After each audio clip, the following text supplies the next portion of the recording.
What's up, guys? Cirrus here from Top Tier Scrubs, and today I'm going to be talking about my opinions on the Shaman class.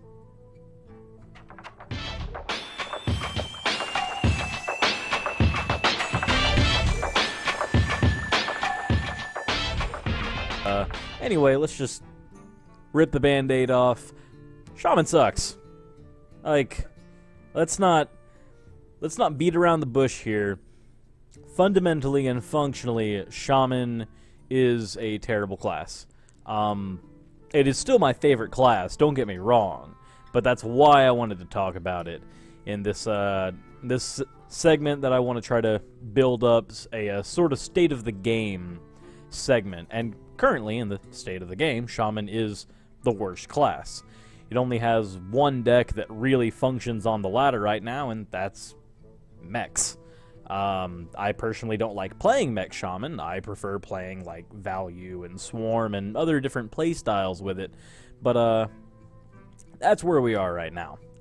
So why are mechs the only functional thing? Well, it's one of the only sets of cards that can function outside of what the Shaman fundamentally does.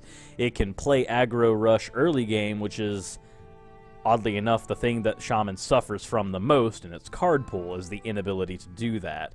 So let's go ahead and first go into the first set of problems that Shami has, and that is RNG. RNG, for those who don't know, stands for random number generation.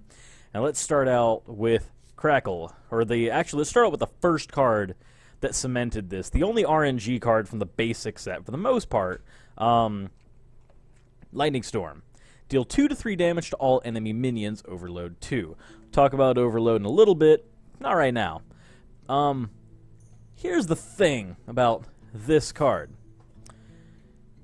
You pay 3 mana for 2 to 3 damage, so at worst, you pay 3 mana for a Consecrate, which is great, or you pay 3 mana for a Consecrate that does 1 more damage, which is even more great. The problem is how hard it is to actually get this card to work for you as opposed to against you. You have a 50-50 chance, but here's the thing. When you have a 50-50 chance for anything in any game, that's not good. You always want your chances to be higher than 50 so you have a higher rate of success and less failure. So in the end, this card will actually cost you 5 mana for possibly just getting the effect of a Consecrate, which would be terrible, actually, quite terrible. Still a good card, because Shaman doesn't have any other options in there, so, yeah. Move on to another slightly better design card, in my opinion, Crackle. At worst, it's 2 mana for a Frostbolt, or really 3 mana for a Frostbolt. At best, it's 3 mana for a Fireball. And anything else in between, that's okay. That's fine. It's not terrible at all, actually. I really like Crackle. It's one of my favorite Shaman cards, because I do like RNG, just I don't like RNG as a competitive player. And then the last Shaman card that truly relies on RNG is Fireguard Destroyer. And this card, I was on the podcast and explained my hatred for this card. I'm not saying it's a bad card. It's a good card. It is. It really is. I hate the fact that it's a good card, though, because you could be paying 4 mana for a Chillwind Yeti with 1 more health, and then it actually costed you 5 mana because of the overload. That's a problem. You could get 5 damage off of it, in which case you could have just been playing Hungry Dragon and not lost your turn 5. Or you could get a big Game Hunter in the face for rolling the higher roll. And I know that has a lot to do with the fact that the meta is dominated by Dr. Balance still, and Big Game Hunter is the mitigator for Dr. Boom. So I completely understand that that's not Fireguard's Destroyer's fault. That's the meta's fault. That's fine, though. Ideally, with this card, you always want to roll for the 6. Getting a 6/6 for 4 mana, you lose your turn 5, but that's okay. You played a better than turn 5 minion. That's what you want, 9 times out of 10. And anytime I roll that, I'm very happy. Almost any time that I've gotten my 7, I've gotten BGH in the face. That's okay, though. And then the last thing with RNG, the true plague of Shaman, is their class ability. So for those who don't know, and I hope you would know, but The Shaman class ability is Totemic Call. Summon a random totem. Now, each of those totems has good and bad. You almost never want Searing Totem because it's a Silverhand Recruit without the synergies that Silverhand Recruit has for Paladins. Really, my favorite one to get is the Spell Damage Totem because it fixes the problem with your variant spells. And if you have a 25% chance of fixing the problem of chance in your deck, then you're rolling dice to fix the problem of rolling dice, and it's a vicious cycle. It doesn't work, and nothing fixes itself. So just you can't fix it that way by having a totem that you can summon and doing that. And like if you have your taunt minions out, I prefer having the healing one. But it's a 25% chance for that. And if I'm losing, I like having the taunt one out. But if I'm losing, I don't want a 25% chance to not lose. And then when you get Searing Totem, you just cry. Because Silverhand Recruits roam into them, and mages and rogues kill them, and druids. Mages, rogues, and druids kill it without worrying about it. So when 4 of the 9 classes in the game make you sad that you played Searing Totem, it's a 25% chance to suck. But let's go to the next thing. I have little to no effect on the early game. Let's take a look at your early game cards. You have Earthshock, which is actually a mid to late game card because it clears out bad effects. You have Rockbiter Weapon, which is an answer, not an actual play. You have Dust Devil, who's awful. Like this is a poor card. Stormforged Axe, which was good when the game started. From what I've heard, I didn't play during. I really started playing during Goblins vs. Gnomes, so I don't have a lot to say about this card. But again, it's an answer to stuff in the early game, but it's not an early game card. You have Crackle, which is again not an early game card. Lava Shock, which is an answer to Overload. You have no early game minion here. Your only early game minion is Whirling Zap-O-Matic, and a 3/2 as your only early game minion? Not the greatest. Not really the greatest at all. He dies to everything. Yeah, just no minions. Not till turn 3 are you gonna get minions. Like, this deck has problems with that. And that's an issue. A lot of decks rely on having either an early game centered deck, like having a mech deck, or having something that can take the first few turns and then move on, like a good tempo or control deck. But even that, it's just band-aids on the problem of the Shaman.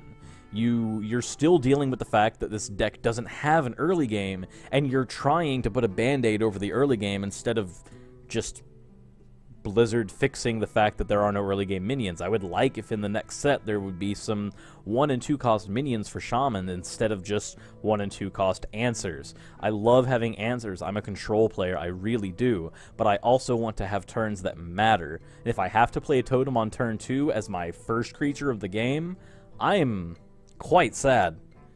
Very, very sad. Let's move on to the last and what I think is the biggest problem with Shaman is Overload.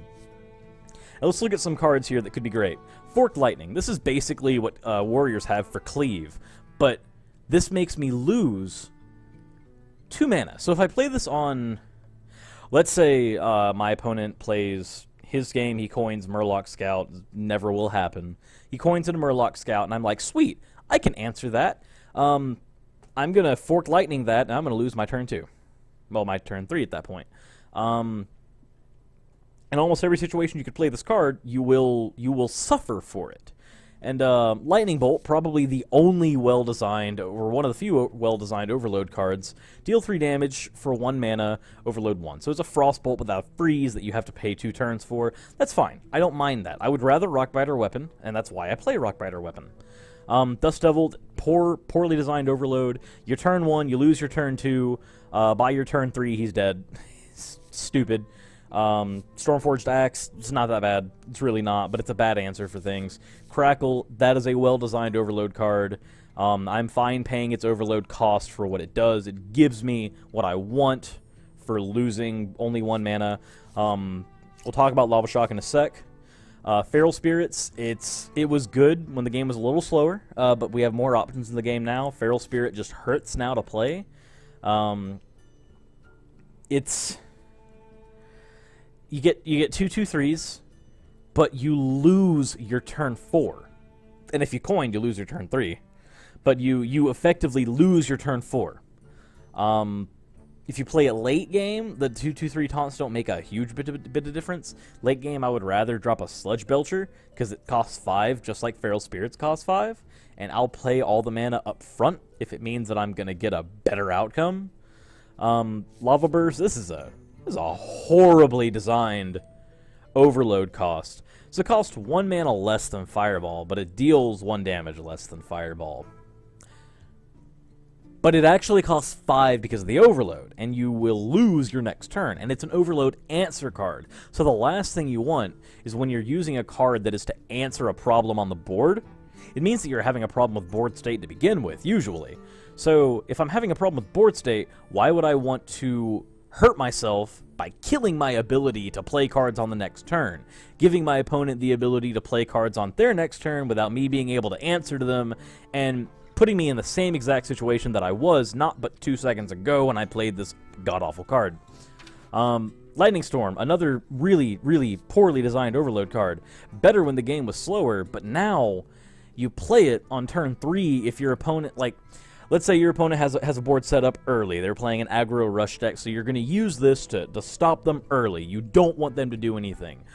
They've rammed a Haunting Creepers into something. They've got a Knife Juggler out, and you play this to stop that, because you don't want any more of that happening. Then you lose your next turn because you lose 2 mana, and you had to play it in the early game or you're going to lose. That's poorly designed overload. Make it overload 1, and then it will cost the same as Consecrate does. And get rid of the damage variance, and I'll be fine with it. That will be fine. Unbound Elemental, when you play a card with Overload, it gains 1/1, so it's a questing adventure that requires you to have Overload cards being played, and it's not really terrible if you think about it, because the creature comes out with 4 health instead of questing adventures 2. So, I mean, that's fine. That's fine. It's a slight reward for playing Overload. Dunamal Shaman, I think that's a well-designed Overload card. I don't like the Ogre mechanic, so I can't say anything about it. Fireguard Destroyer, again, it's an okay design for an Overload card. It gives you the value of a turn 5 minion while sacrificing your turn 5, and I feel like that's fine, because if I'm gonna have to sacrifice my turn 5 play, I may as well sacrifice it for a card that gives me the value of a turn 5 minion. Doomhammer has way too much explosive potential, so I can justify an Overload 2 on that. That's the one Overload 2 I can actually justify. Earth Elemental. God, this card. If this card had Overload 2 instead of Overload 3 and costed 5 for a 6/8, I'd be fine with it. It'd be fucking perfect then. But it costs 5 for a 7/8, Overload 3, so you lose your turn 6 when you play it, and you get Big Game Hunted because that's a turn 3 card. So, I mean, it's bad, it's been bad, and it's going to be bad, it's going to stay bad. Neptulon is another creature that I can actually justify its Overload cost. You don't play Neptulon on turn 7. You shouldn't actually be out of cards by turn 7. But if you are, and you have to play him, then, I mean, sucks. You'd have to do what you have to do.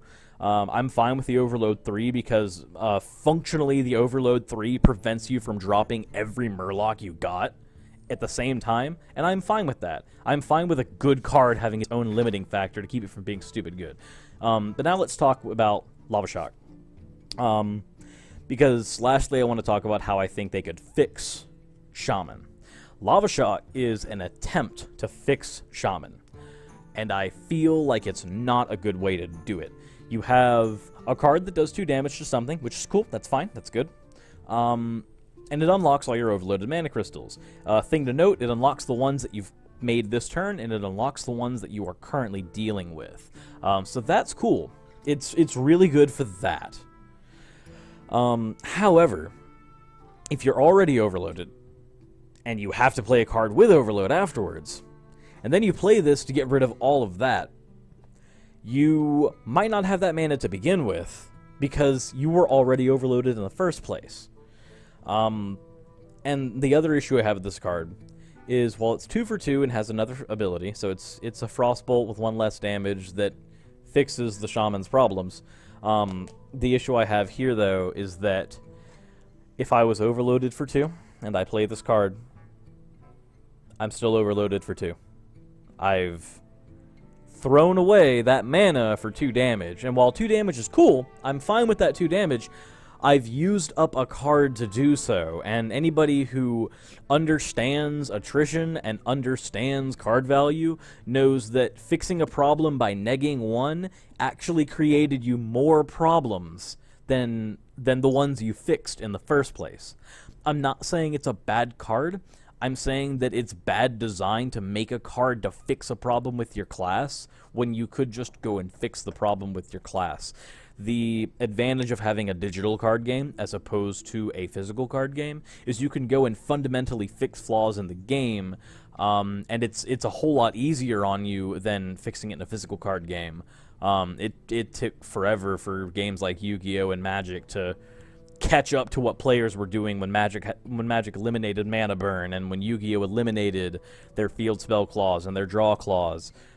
Stuff like that took time because you couldn't integrate it into the game easily, but they still happened. They just happened over time. With a game like this, you could do that very quickly. You can make a patch, and all of a sudden the game is played this way, and fix a few problems that you see that are there. And when I forget which Blizzard employee was asked, but he was asking in an interview, what do they plan on doing to fix the issues with Shaman? Their answer was, Shaman's not broken. There's actually a really good mech deck out right now, and as I've already said, mech only works with Shaman under the principle that it plays outside of Shaman's problems. It plays outside of Overload. It plays outside of the inability to play early game cards. It plays outside of all of these factors, and that's the only reason that it works.